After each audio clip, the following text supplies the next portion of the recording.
There's so much to learn about how to turn. John chapter 19.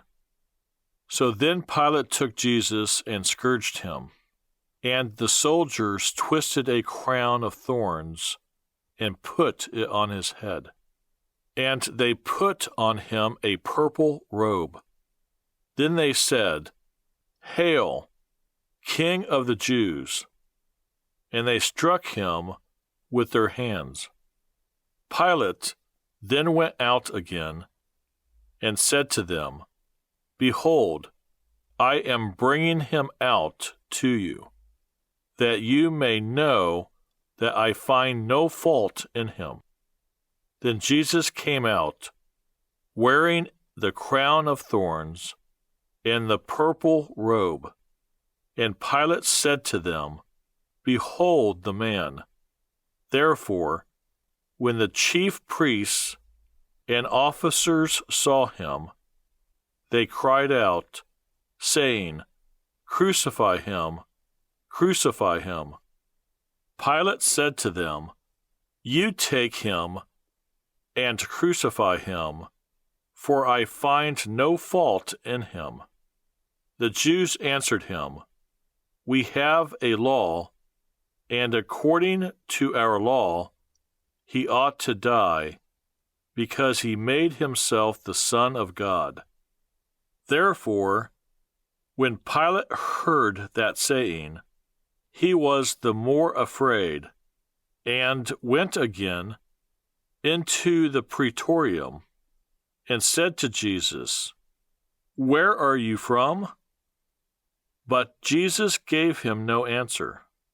Then Pilate said to him, "Are you not speaking to me?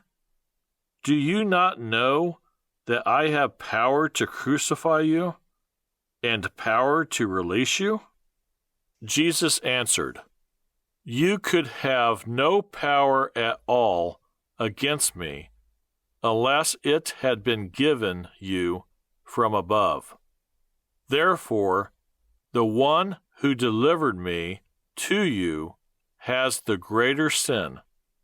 From then on, Pilate sought to release him, but the Jews cried out, saying, "If you let this man go, you are not Caesar's friend.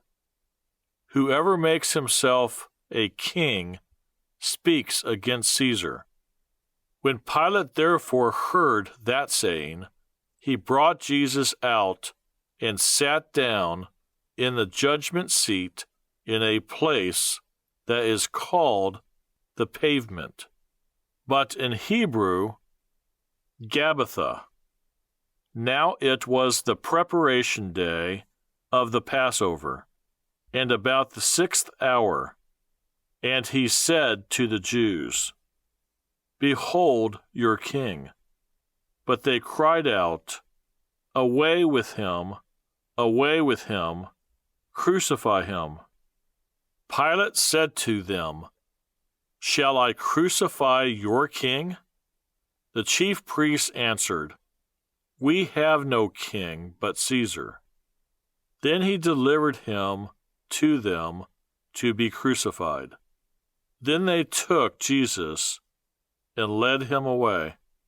And he, bearing his cross, went out to a place called the place of a skull, which is called in Hebrew Golgotha, where they crucified him and two others with him, one on either side, and Jesus in the center.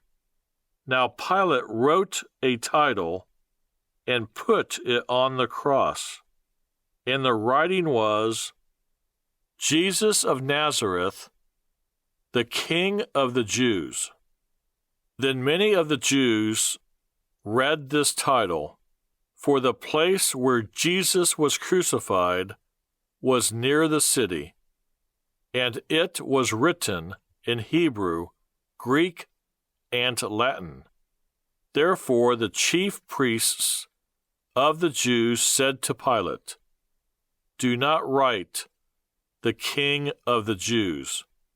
But he said, I am the King of the Jews. Pilate answered, What I have written, I have written. Then the soldiers, when they had crucified Jesus, took his garments and made 4 parts, to each soldier a part, and also the tunic. Now the tunic was without seam, woven from the top in one piece. They said therefore among themselves, Let us not tear it, but cast lots for it, whose it shall be, that the scripture might be fulfilled, which says, They divided my garments among them, and for my clothing they cast lots. Therefore the soldiers did these things. Now there stood by the cross of Jesus his mother, and his mother's sister, Mary the wife of Clopas, and Mary Magdalene. When Jesus therefore saw his mother and the disciple whom he loved standing by, he said to his mother, Woman, behold your son. Then he said to the disciple, Behold your mother. And from that hour, that disciple took her to his own home. After this, Jesus, knowing that all things were now accomplished, that the scripture might be fulfilled, said, I thirst. Now a vessel full of sour wine was sitting there, and they filled a sponge with sour wine, put it on hyssop, and put it to his mouth. So when Jesus had received the sour wine, he said, It is finished. And bowing his head, he gave up his spirit. Therefore, because it was the preparation day, that the bodies should not remain on the cross on the Sabbath, for that Sabbath was a high day, the Jews asked Pilate that their legs might be broken, and that they might be taken away. Then the soldiers came and broke the legs of the first and of the other who was crucified with him. But when they came to Jesus and saw that he was already dead, they did not break his legs. But one of the soldiers pierced his side with a spear, and immediately blood and water came out. And he who has seen has testified, and his testimony is true, and he knows that he is telling the truth, so that you may believe. For these things were done that the scripture should be fulfilled. Not one of his bones shall be broken. And again, another scripture says, They shall look on him whom they pierced. After this, Joseph of Arimathea, being a disciple of Jesus, but secretly, for fear of the Jews, asked Pilate that he might take away the body of Jesus. And Pilate gave him permission. So he came and took the body of Jesus. And Nicodemus, who at first came to Jesus by night, also came, bringing a mixture of myrrh and aloes, about 100 pounds. Then they took the body of Jesus and bound it in strips of linen, with the spices, as the custom of the Jews is to bury.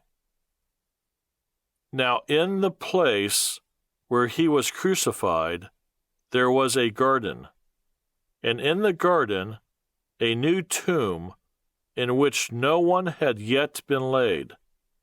So there they laid Jesus, because of the Jews' preparation day, for the tomb was nearby. But from my heart, I'd like to say